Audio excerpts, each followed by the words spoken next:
Welcome to Telugu focus TV. నేను మీ శ్రీనివాస్ రెడ్డి. జగన్మోహన్ రెడ్డి చుట్టూ ఉచ్చు బిగిస్తుందని చెప్పుకోవచ్చు. త్వరలో జైలుకి వెళ్ళబోతున్నారు. కేసుల నుండి బయటకు ఇప్పుడిప్పుడు జగన్మోహన్ రెడ్డి గారిని లాగబోతున్నారని కూడా చెప్పుకోవచ్చు. ఇంతటికి ఏం జరిగింది, ఎందుకు ఆయన జైలుకి వెళ్ళబోతున్నాడు త్వరలో అనే దానికి సంబంధించి కూడా మనం ఈ వీడియోలో తెలుసుకుందాం. మీకు గనక జగన్మోహన్ రెడ్డి గారి అభిమానులు అయితే ఆయనకి సంబంధించి మరిన్ని వీడియోలను ఎప్పటికప్పుడు మీ ముందుకు తీసుకొస్తుంది మన తెలుగు ఫోకస్ టీవీ ఛానల్. కాబట్టి సబ్స్క్రైబ్ చేసుకొని పక్కనే ఉన్న బెల్ బటన్ నొక్కి జగన్మోహన్ రెడ్డి గారికి మీకు ఎంత అభిమానం ఉందో కూడా తెలియచేయండి. అలాగే ఈ వీడియోని తప్పనిసరిగా షేర్ చేయండి. ఇక వైఎస్ఆర్ మరణం తర్వాత రాష్ట్రంలో అనేక నాటకీయ పరిణామాలు చోటు చేసుకున్న సంగతి మనందరికీ తెలిసిందే. ఆ సమయంలో జగన్ ఓదార్పు చేపట్టడం, దానికి కాంగ్రెస్ అడ్డు చెప్పడం, ఆయన లెక్క చేయకుండా జగన్మోహన్ రెడ్డి కొనసాగించడం వంటి ఘటనలు కూడా జరిగాయి. ఈ నేపథ్యంలో ఆయన అక్రమాస్తులు కూడబెట్టారన్న ఆరోపణల పైన కూడా సిబిఐ కేసు అయితే నమోదు చేయడం, 16 నెలల పాటు జగన్మోహన్ రెడ్డి గారు అలాగే విజయసాయి రెడ్డి గారు జైలు జీవితం గడిపారని కూడా చెప్పుకోవచ్చు. ఇదంతా మనందరికీ తెలిసిందే. ఆ తర్వాత బయటకు వచ్చి పార్టీ పెట్టడం, 2019లో పార్టీ భారీ విజయం కూడా సాధించడం జరిగింది. తర్వాత జరిగినటువంటి ఎన్నికల్లో జగన్మోహన్ రెడ్డి గారు వై నాట్ 175 అని చెప్పి చాలా ఘోరంగా ఓడిపోయి ప్రతిపక్ష హోదా కూడా దక్కలేని విధంగా కూడా ఇక్కడ జగన్మోహన్ రెడ్డికి చోటు చేసుకుందని కూడా చెప్పుకోవచ్చు. అయితే ఇక్కడ జగన్ అక్రమాస్తులు ఒక్కొక్కటిగా ఏం చేయబోతుంది అని ప్రస్తుతం చూసినట్లయితే, ప్రస్తుతం కూటమి ప్రభుత్వం పార్టీ అధికారంలో ఉండడంతో జగన్ పైన గతంలో పెట్టినటువంటి కేసులు ఒక్కొక్కటిగా బయటికి తీసుకొస్తుంది. దీనిలో భాగంగానే ఈడీ ఫుల్ యాక్టివ్ అయింది. జగన్ అక్రమాస్తులు ఒక్కొక్కటిగా అటాచ్ చేస్తుంది.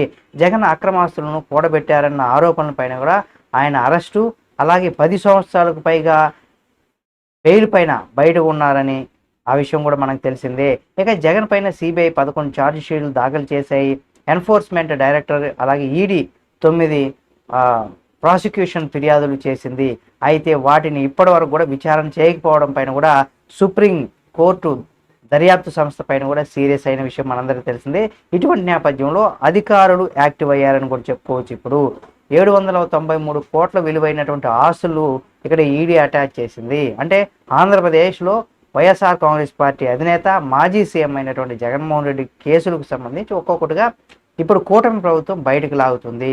జగన్ అక్రమాస్తుల కేసులు సుమారు 793 కోట్లు విలువైనటువంటి దాల్మియా సిమెంట్ ఆస్తులు ఈడీ అటాచ్ చేసింది. అలాగే వైఎస్ఆర్ హయాంలో కడప జిల్లాలో సున్నపరాయి గనులు సుమారు 417 హెక్టార్ల వరకు కూడా ఇక్కడ దాల్మియా సిమెంట్కు అక్రమంగా లీజుకు ఇచ్చారని కూడా సిబిఐ ఆరోపణలు చేసింది. దీనిలో జగన్ పాత్ర కీలకంగా ఉందనేసి కూడా గుర్తించి సిబిఐ 2013లో ఛార్జ్ షీట్ దాఖలు చేసింది. అయితే దాల్మియాకు ఇక్కడ లీజు ఇవ్వడం వల్లే జగన్ 150 కోట్లు లబ్ధి పొందారని కూడా సిబిఐ అధికారులు అయితే ఇక్కడ గుర్తించారు. అయితే ఇక్కడ వైసీపీ నాయకులు క్యాడర్లో కొంత అలర్జీ కూడా మొదలైందని చెప్పుకోవచ్చు అండి. ఎందుకంటే ఈ దాల్మియా వారు జగన్కు ఇచ్చినటువంటి వాటాతో పాటుగా రఘురామ్ సిమెంట్స్కు 95 కోట్లు విలువైనటువంటి షేర్లు, అలాగే 55 కోట్ల రూపాయలు హవాలా చెల్లించినట్టుగా కూడా అభియోగాలు అయితే ఇక్కడ సిబిఐ నమోదు చేసింది. వారి వివరాలు అధికారికంగా ఇక్కడ వాళ్ళ వివరాల ఆధారంగా కూడా సిబిఐ అధికారులు మనీ లాండరింగ్ యాక్ట్ కింద కూడా ఈడీ ప్రస్తుతం దర్యాప్తు చేపట్టింది. తాజాగా 793 కోట్ల విలువైనటువంటి అక్రమాస్తులు అటాచ్ చేసింది. దీంట్లో వైసీపీ నాయకులు క్యాడర్లో కొంత అలజడి అయితే మొదలైంది.